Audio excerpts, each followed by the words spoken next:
Welcome to the Complete Story Series, where I take some of your favorite pop culture icons and stuff like movies, video games, and TV shows, and I break them down, allowing you to understand what is going on so that you can basically know what happened and you're not sitting here lost because maybe you took a break from your favorite video game.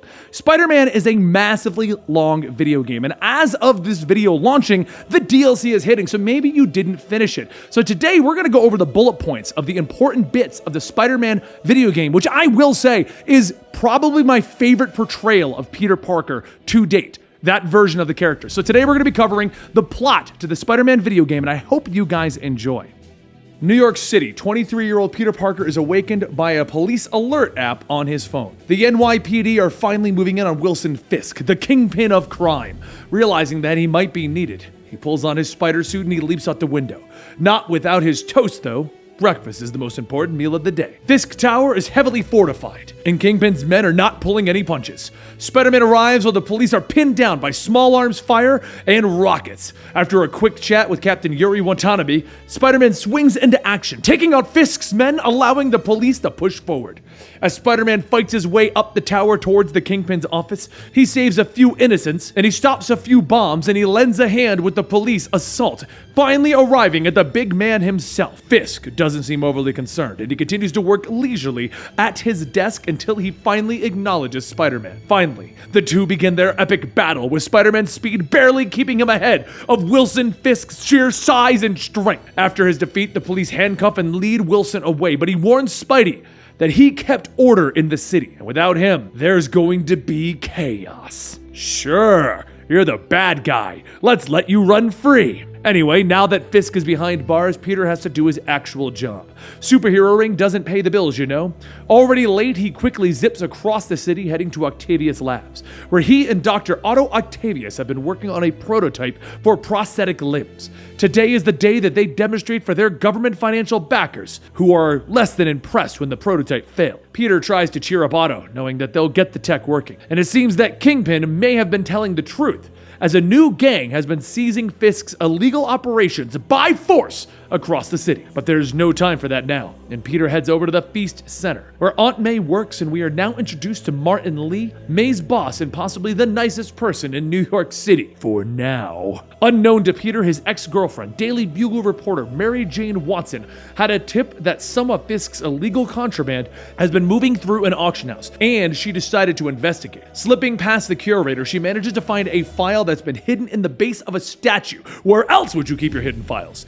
And it mentions something called the Devil's Breath. Before she could escape with the file, strange men in demon masks arrive, waving guns and demanding the file from the curator. Arriving quickly, Peter manages to distract the demons long enough for Mary Jane to escape, but not before they get the file from her. After getting her to safety, the two decide that they should investigate these demons together, even though they were recently broken up, and they both know that this is just an entire plot reason for them to be hanging out again. Reaching out to Martin Lee, Peter asks about the strange masks and what they symbolize. Becoming cryptic, Martin explains that the masks represent inner demons, and he warns Peter that he shouldn't get involved. Hoping to work out the bugs with the prosthetics, Peter then returns to help Dr. Otto Octavius. When he arrives, though, he finds Mayor Norman Osborn, father to his friend Harry Osborn, who is there to shut down Otto's work, cut the funding, and seize Otto's research. Turns out that Otto and Norman don't have the best of histories. Following that, based on a tip from Yuri Watanabe, Peter decides to check out Fisk's warehouse at the docks, and he's joined by NYPD officer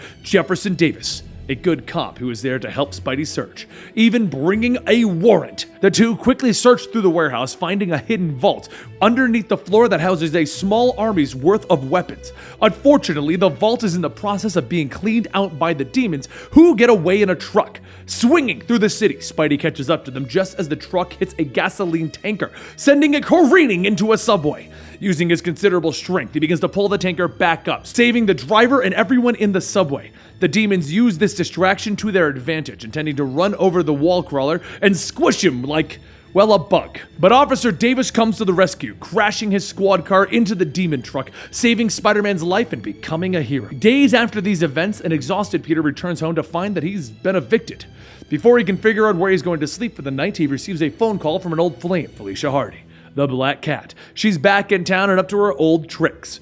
She tricks Peter into locating several cat dolls, which he turns into Yuri at the police headquarters. Black Cat then uses them to shut down the alarms at the police station, sneaking into the evidence lockup and stealing back her own equipment. While irritated that he had been tricked into helping her steal things, this probably isn't the last that he'll see of her. After his heroic acts, Mayor Osborn awards Officer Davis's heroism at a re-election rally attended by Peter, Mary Jane, and Davis's wife and son, Miles Morales. Before the event can take place, though, Mayor Osborn receives a threatening phone call detailing how he and the city will suffer, and he quickly leaves. As several black cars arrive, Peter's spider sense begins to go berserk. Pushing through the crowd, he sees members of the Demon Gang and Martin Lee transforming into the villain, Mr. Negative. Davis's son Miles calls out to his father as a suicide bomber is on the stage with him, a hero to the end. Davis pushes the bomber away, trying to desperately protect those on the stage with him. As more bombs go off, Peter tries to protect Mary Jane, but he too is knocked unconscious by the explosion. In this event, several people, including Officer Davis, are killed in the attack. In the aftermath of the demon bombing, the group has grown bolder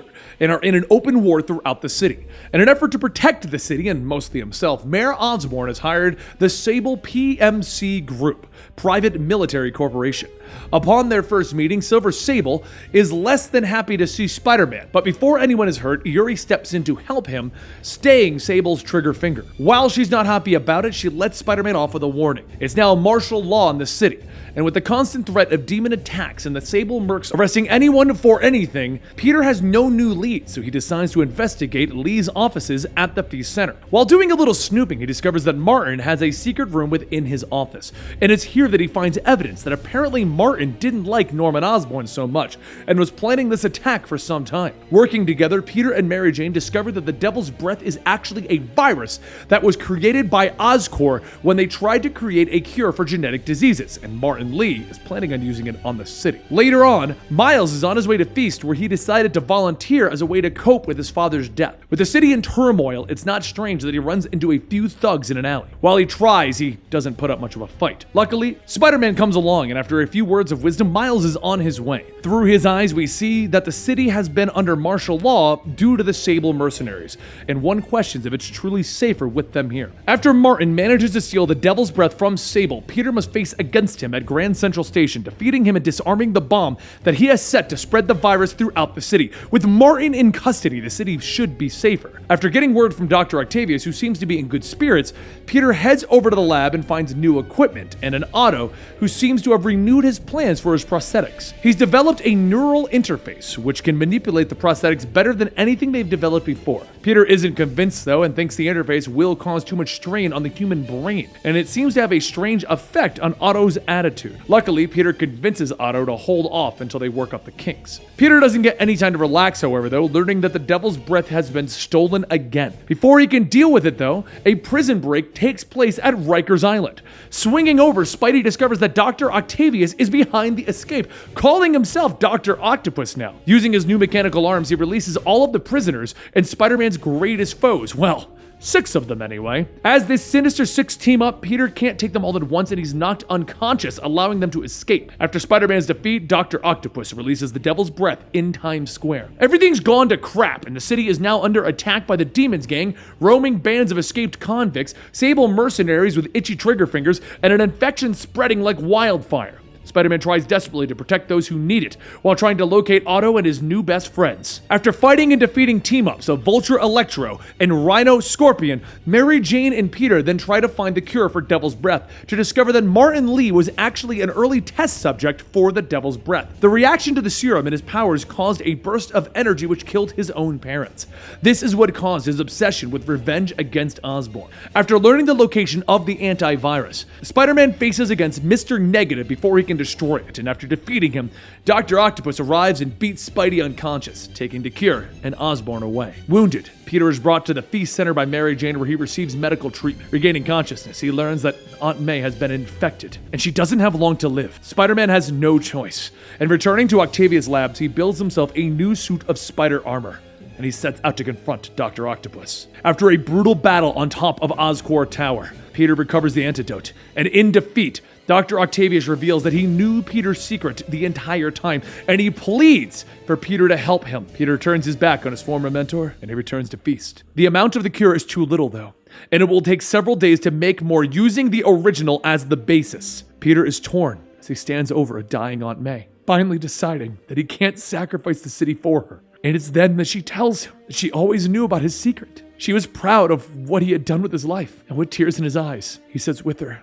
as she slips away. 3 months pass, and the city has largely returned to normal. Peter and Mary Jane decided that they were going to give their relationship another shot, and Miles and Peter have become good friends. Miles reveals to Peter that he has gained spider powers, prompting Peter to show Miles that he isn't alone. And that's when we are left with Norman Osborn, who enters his secret labs, and a vat of liquid floating is Harry Osborn, whose friends thought that he was traveling overseas in Europe. Harry is covered in a strange black substance, and Norman tells him that they will find a cure. As a saddened Norman presses his hand against the tank, the black goo reacts.